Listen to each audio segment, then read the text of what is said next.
Honestly, it's just too easy. And I really don't mean to make fun of all of these people, but if it wasn't so dangerous, what they are doing and how certain people have actually been hurt by this propaganda that we are fallen angels or children of the fallen angels.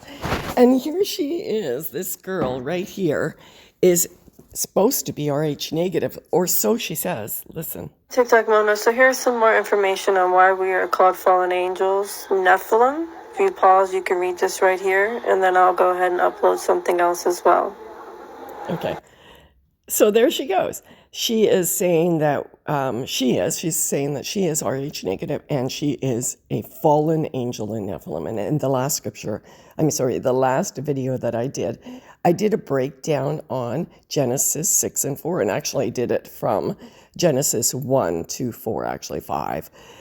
Did a breakdown of what the words mean. It's really important to use the translation. I use a lot of different Bibles when I'm looking at the scriptures, especially when it comes to the translations of the Nephilim. And this little tiny scripture, which is really where all that whole fantasy idea comes from. And this is what it reads, but I'm going to break it down for you from, again, because it seems like people need to know a little bit more. The Nephilim, so Genesis 6 and 4, the Nephilim were in the earth in those days, and also after them, when the sons of God came unto the daughters of men, and they bore children to them. See how it doesn't say the Nephilim were even the sons of God. It does not say that they were the children of the sons of God. It just said that they were around when this was happening. So read it again. The Nephilim were in the earth in those days. And also after that, when the sons of God came unto the daughters of men. This could be literally completely different people that it's speaking about. I'm just saying the way it reads, and they bore children to them. The same were, so now the sons of God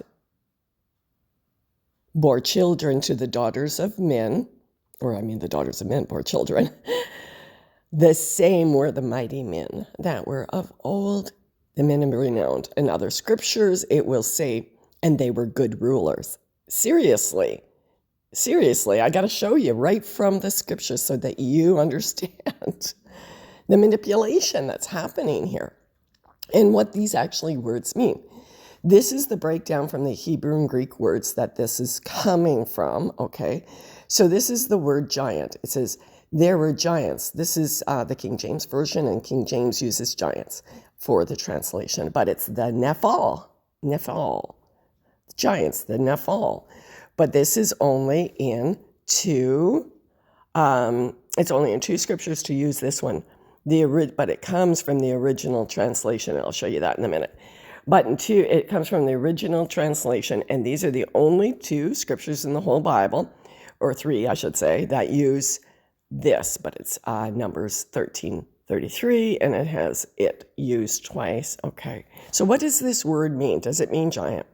Well, they're saying it does, the Nephal, but what does it come from? It says originally from, Nephal, to fall, to lie, to cast down, to fall, to fall, to fall. Okay, so do you get that? Let's see, what are some of the other? To fall down, to be knocked down. So you will find that this scripture, and this one right here, H5307, will be used multiple times throughout the Bible, and it will use these different, it will have nothing to do with the fallen angels. It will just showing that something felt, prostrated, worshipped, cast down, turned out. You will use it in every single one of these things. So this does not say angel, demon, Nephilim, of any sort. It says they were the ones that fell away from favor. Okay, so they fell away from favor. Is that us? Is that the Rh negative that fell away from favor?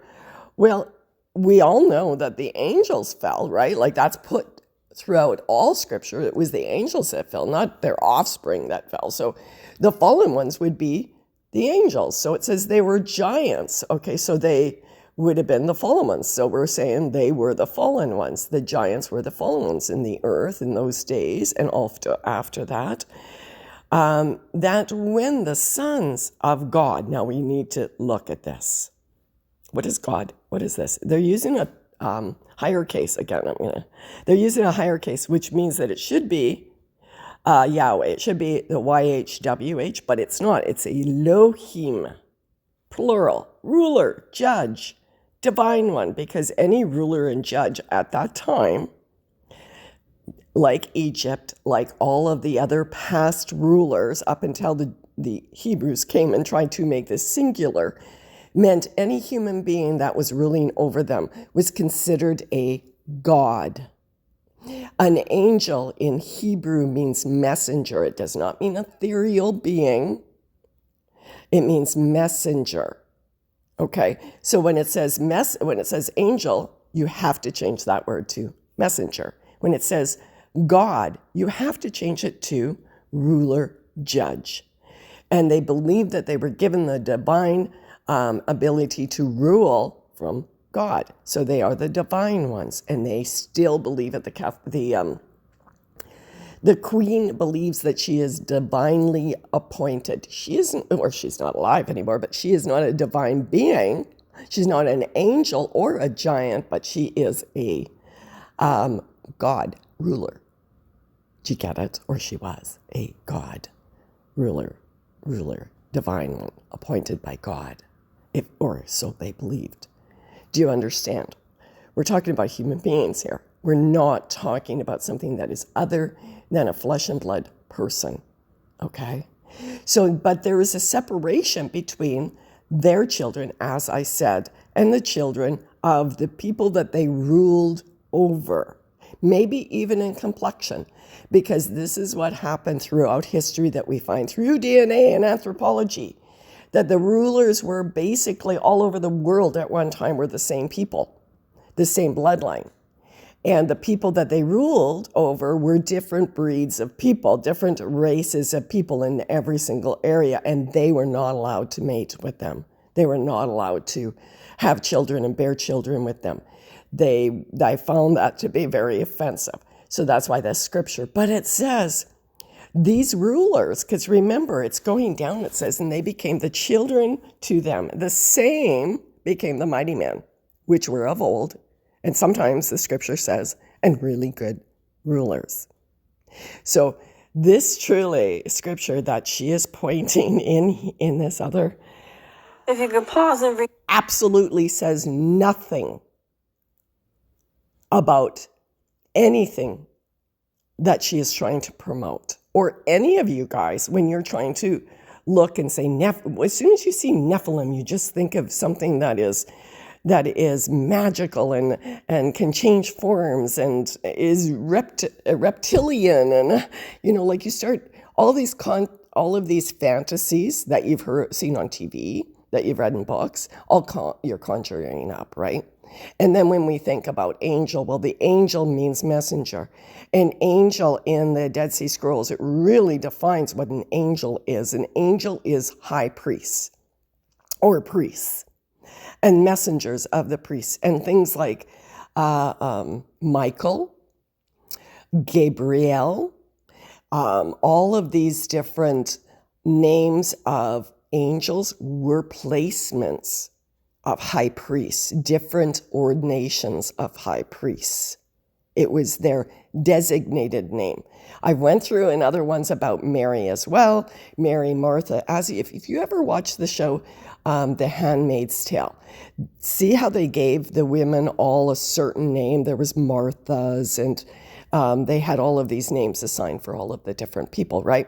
Well, that was the way it was in those days when these people who wrote the Bible. The women had a classification as well. They were priestesses, and Mary was like the highest priest of the ones that gave birth. Martha was one as well. There was different levels inside theirs. It's all in the Dead Sea Scrolls. So if you want to actually find out what the meanings of the things in the Bible, you can go and look at the multiple other books that were written prior and were to the Bible and showed the definitions of what these people were talking about. So the angels were messengers, and the names of them, if they got a rank, like Gabriel, he was a high-ranking angel. So when the angel Gabriel came to Mary and told her that she was going to have a child, okay, did you get it? This is not, the stories that you're being told is not consistent with ancient texts. This is a new modern concept that has become extremely dangerous to a certain group of people. This concept that you are a half-breed fallen angel that can morph into something different. Be careful about the stupidity that you allow yourself to fall into, because that's what this is. Before you put out a video like this, please check all of the wording. Check this. This is what I am. I was a minister for 19 years. I have studied the Bible in and out in multiple different translations. And if you see the volumes of different translations that I have in my Bible and the amount of research that I have done into this subject and many, many more, you will understand that people like this have never opened the Bible except for that they're pasting and copying. And it really should be. And we should humiliate them or at least report them, because this is hate speech. It's hate speech. That's all it is. Talk to you later. Live and love and light. This as well. This will also explain to you why we are called fallen angels as well. Hate speech.